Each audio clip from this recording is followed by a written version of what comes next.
We are at a tipping point in our society. We are an inflection point.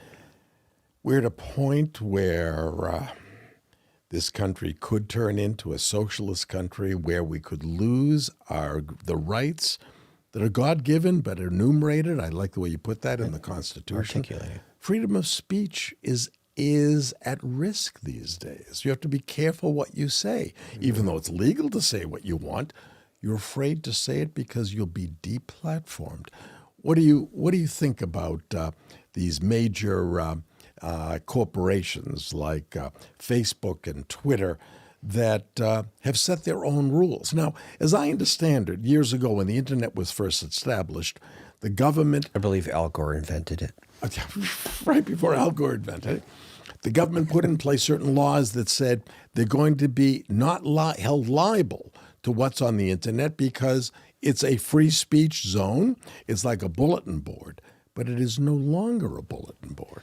Right. So there's 5 elements to the First Amendment: freedom of religion, freedom of speech, freedom of the press, freedom of assembly, and freedom of redress.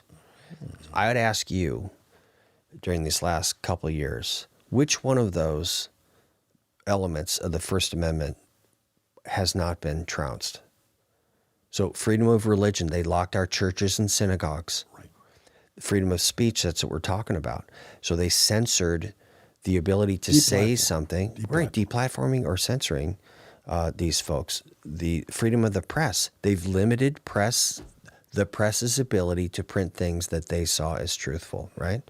The freedom of assembly. You can't get together more than 6 people or 2 people. You got to be masked. You have to have a vaccine, all this stuff. That's freedom of assembly. And if you go to a school committee meeting, you're a terrorist. Right. And then freedom of redress. The ability to speak to governmental officials and say that you don't agree with a particular policy has also been interrupted.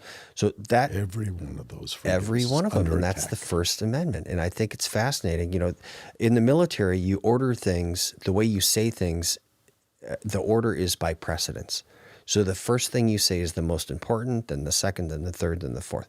The first thing that the Founding Fathers wrote in the Bill of Rights, in the First Amendment, was the freedom of religion, the Establishment Clause, right? So that the Founding Fathers understood that the ability to freely exercise and worship as you see fit or not to was the most important thing to maintain freedom in a society. And the second one being able to verbalize what you're thinking without being trounced by the government. And I've seen, and I'm sure that you've seen, a lot of people listening to this or watching this, have seen the decline of those 2 most important fundamental rights that we have. And that's got to stop. And the only way that we can stop that is if all men and women of good cheer stand up and say enough. And I've had enough. Yes, it's not just up to the few like yourself and myself that I backed certain lawsuits in California against the restrictions on praying in churches and temples. Right. It's up to the average person to say, we've had enough. We're not going to follow these mandates. Since when is this a country of mandates? It's a country of laws. But it's not a country of mandates or edicts or government-issued orders. We don't have to follow orders. They order you to wear a mask. Who gave them the power to issue an order? And it all depends on Americans standing up and saying, I've had enough. Look at what happened in the Loudoun County school boards in Virginia. The parents just said, I've had enough of this. And what that did is culturally, I believe that made a lot of people awake, not woke.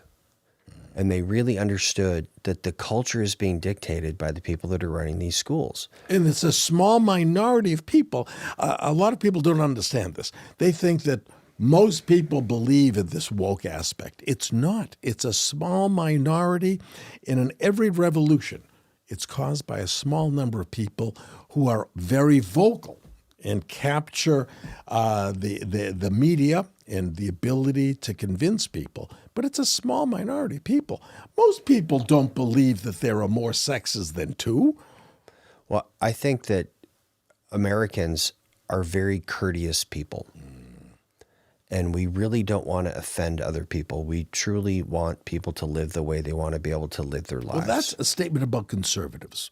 Conservatives live that way. Okay, I'll grant you that.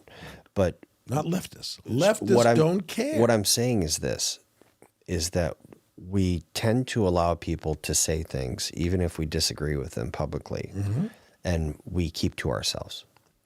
And the time for that is over. It's over. And let me give you a ludicrously graphic example of what happens. So you're just going to be a prop for a second at this point, okay? You ready? Sure. So you are an enemy combatant on the battlefield. I'm a Navy SEAL. We get into a gunfight, and I shoot you first. Okay? 100% that would happen. But I don't kill you. Right? So you are now an incapacitated enemy combatant on a battlefield. I am obligated by international law to render medical aid to you to the best of my ability. Ridiculous. No, it's not ridiculous. I think it's perfect. I think it's a fantastic concept.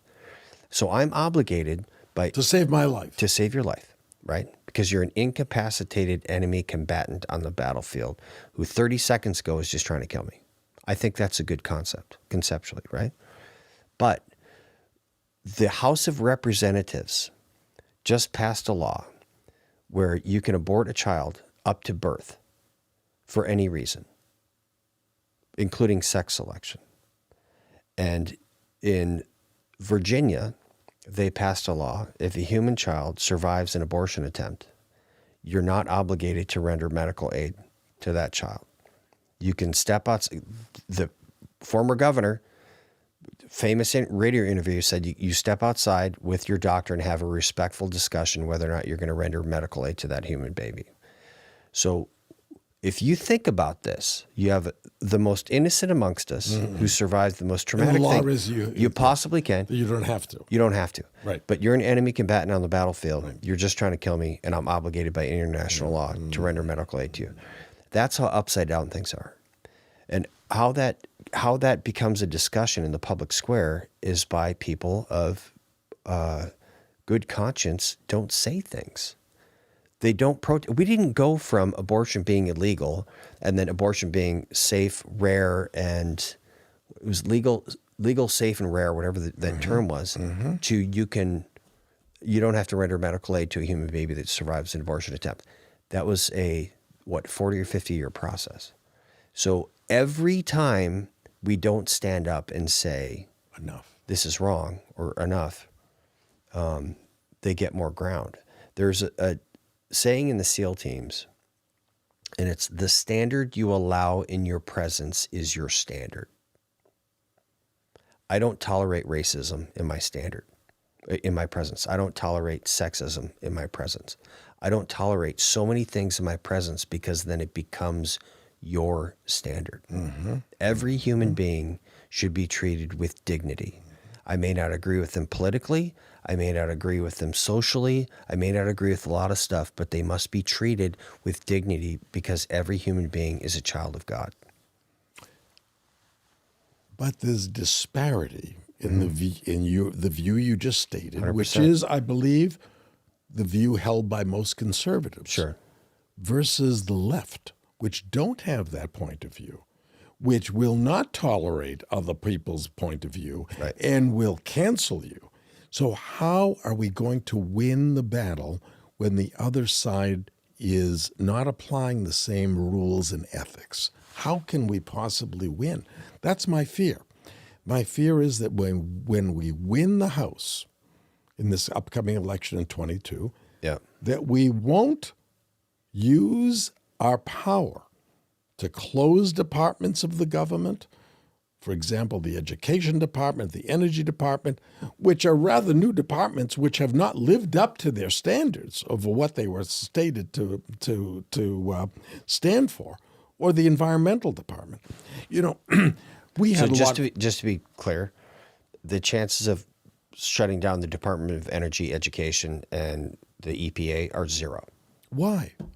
Because it's once a federal government, once that is established, the ability to get rid of that department is, for me, I'm going to be a freshman congressman. Right.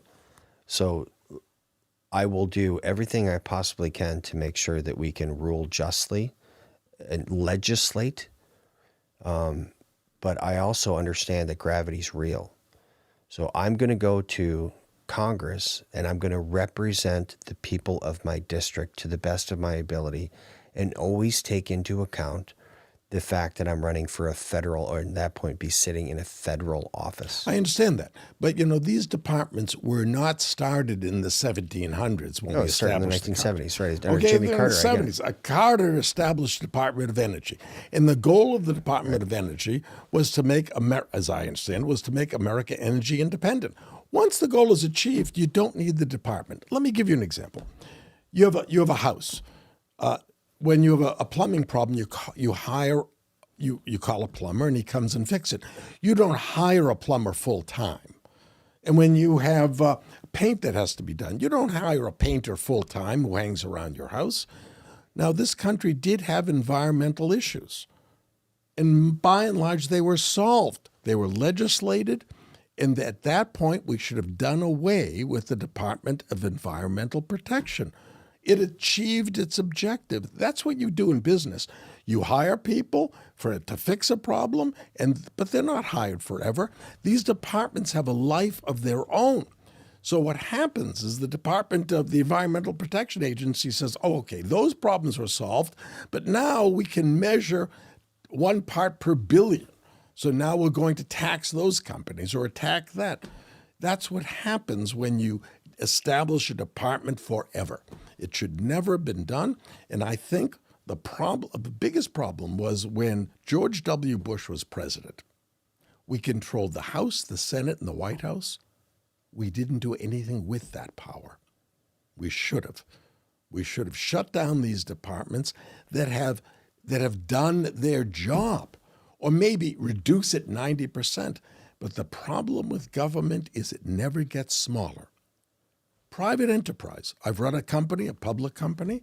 When things are tough, you cut expenses. Maybe you have to lay off people. It's a shame. You give them severance. But you take into account the money coming in and the money going out. The federal government has an endless appetite. And it feeds itself because it prints its own money. The only good thing is states can't do that. They have to have a balanced budget. But I'm very distraught about the Republicans, and I think that they're too passive. The Republicans, conservatives are not active enough in taking charge and in punishing our enemies and in correcting the flaws in our society. Well, I don't consider, and you may not appreciate this point of view, I don't consider our Democrats, Americans, as my enemies. I have 5 combat tours. I have about 50 of my friends have been killed fighting our enemies. They were Republicans, Democrats. It didn't matter. Okay, so they were fighting for the country. Right. But let me finish what I'm saying. Yeah. I'm not calling the Democrats in the United States my enemies.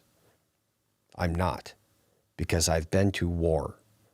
And these are fellow Americans who have a divergent political view from me, and they need to be brought on board as Americans. Some of them, their point of view is so far left, I don't think that they're going to come back to a point where we can really have an appreciable discussion with each other. But they're not my enemies. They're still Americans. When push comes to shove, this is what people don't understand. At some point, you run out of family. So you got crazy Uncle Bernie that shows up, who is got a lampshade on his head from Vermont. He's still your family. He is. And at some point, you run out of family. So Americans writ large need to understand that at some point, we're going to be the only family we have. I think that could happen if we were under attack by a foreign entity, that we could get together as one family.